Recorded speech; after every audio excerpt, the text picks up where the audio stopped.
안녕하세요 여러분, 통합과학 신미연 선생님입니다. 오늘은 이온결합 물질과 공유결합 물질의 성질과 사례에 대해서 배울 거예요. 이번 수업의 학습 목표 먼저 알아봅시다. 첫 번째로 이온결합 물질과 공유결합 물질이 어떻게 다른지 그 차이를 알아볼 거고, 두 번째로 물질을 이루는 원소를 알 때 이를 통해서 화학결합의 종류를 말할 수 있어야 합니다. 마지막으로 우리 주변에 이온결합 물질과 공유결합 물질이 무엇이 있는지 직접 생각하고 찾아보겠습니다. 우리 화학결합에 대해서 계속 배웠죠? 그중 이온결합은 금속이 비금속에게 전자를 주면서 금속은 전자를 잃고 양이온이 되고 비금속은 전자를 얻고 음이온이 되어서 이 양이온과 음이온의 정전기적 인력에 의해 형성되는 결합이었습니다. 금속 원소와 비금속 원소의 결합이었죠. 공유결합은 전자가 부족한 원소끼리 서로 전자를 내놓아서 전자쌍을 서로 공유하며 형성되는 화학결합이었습니다. 비금속 원소와 비금속 원소의 결합이었죠.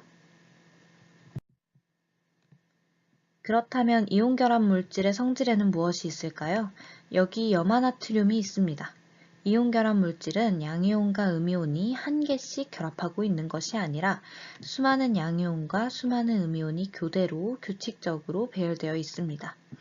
이 양이온과 음이온 사이에는 강한 정전기적 인력이 작용하므로 이온결합 물질은 비교적 단단하며 녹는 점이 높아서 실온에서 고체 상태로 존재합니다. 그런데 외부에서 힘을 가할 때는 어떨까요? 쉽게 쪼개집니다. 이온결합 물질이 쉽게 쪼개지는 이유에 대해서 보겠습니다. 이온결합 물질에 외부에서 힘이 가해질 때 힘이 가해진 층이 밀리면서 같은 전하를 띤 이온, 즉 양이온과 양이온, 음이온과 음이온이 만나게 된다. 이때 같은 전하를 띤 이온 사이에 반발력이 작용하여 이온결합 물질이 쉽게 쪼개진다.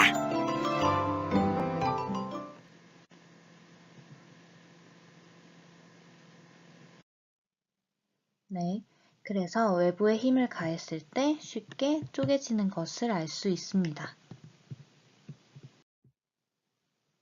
다음은 공유결합 물질의 성질에 대해서 알아보겠습니다. 여기 세 종류의 분자가 나와 있는데 먼저 수소를 보면 각 수소 원자가 전자를 한 개씩 내놓아서 한 쌍의 전자쌍을 공유하고 있죠. 이러한 공유결합을 단일결합이라고 합니다. 반면에 산소를 보면 두 산소 원자 모두 안정한 전자 배치를 가지기 위해서 전자를 2개 더 얻어야 하므로 각각의 산소 원자가 전자를 2개씩 내놓아서 총 2쌍의 전자쌍을 공유하고 있죠. 이러한 공유결합을 이중결합이라고 합니다. 마찬가지로 질소는 질소 원자가 전자를 3개씩 내놓아서 총 3쌍의 전자쌍을 공유하고 있습니다. 이런 공유결합을 삼중결합이라고 합니다. 이처럼 전자를 꼭 한 쌍만 공유할 수 있는 것이 아니라 2쌍, 3쌍도 공유할 수 있어 단일결합, 이중결합, 삼중결합을 형성하는 것이 가능합니다. 공유결합 물질에는 어떤 성질이 있을까요? 이온결합 물질과 비교해 봤을 때 녹는 점과 끓는 점이 낮아 실온에서 주로 기체나 액체 상태로 존재합니다. 공기 중에 많은 질소, 산소, 이산화탄소 기체도 모두 공유결합 물질이죠. 이게 무엇인지 아나요?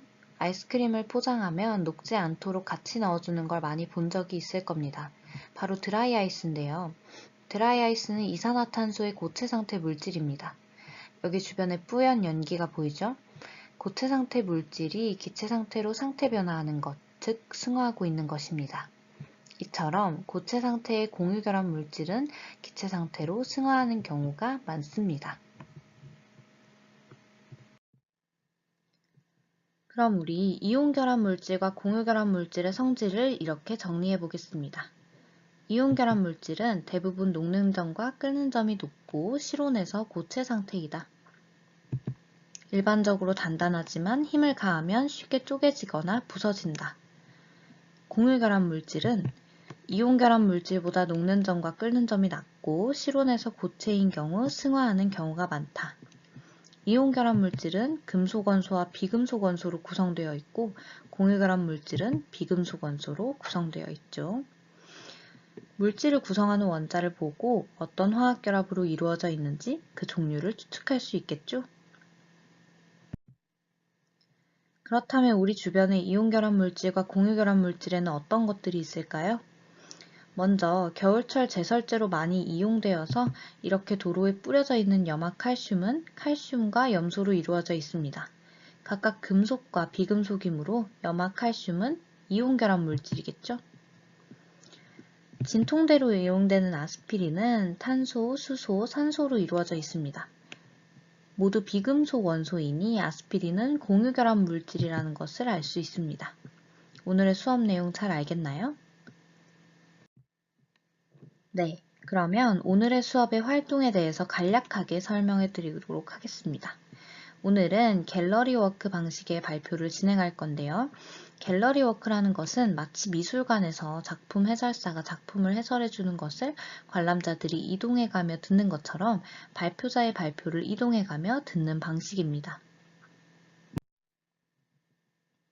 여기 교실이 있습니다. 발표자 그룹 ABCD 그룹이 각각 발표 자리에서 발표합니다. 그리고 이 발표를 듣는 관람자 그룹 가나다라가 있습니다. 발표 시간은 일정하게 주어지고 이 시간 내에 발표자 그룹은 발표를 하고 관람자 그룹은 발표를 듣습니다. 발표 시간이 끝나면 어떻게 할까요? 발표자 그룹은 그대로 자리에 남고 관람자 그룹이 이동합니다. 원래는 자유롭게 이동해도 되지만 우리는 차례로 시계 방향으로 이동하도록 하겠습니다.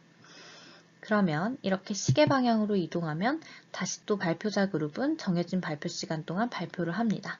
또 발표가 끝나면 관람자 그룹이 이동하고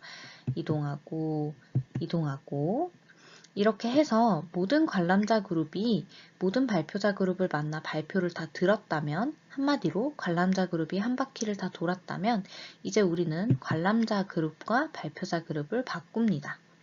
바꾸면 이제 ABCD 그룹이 관람자 그룹이 되었고 가나다라 그룹이 발표자 그룹이 되었습니다. 다시 이 과정을 반복하여 또 한 바퀴를 돌면 끝이 납니다. 어떤 방식인지 잘 알았나요? 이번 수업에서는 이 방식을 이용하여 발표를 진행해 보도록 하겠습니다.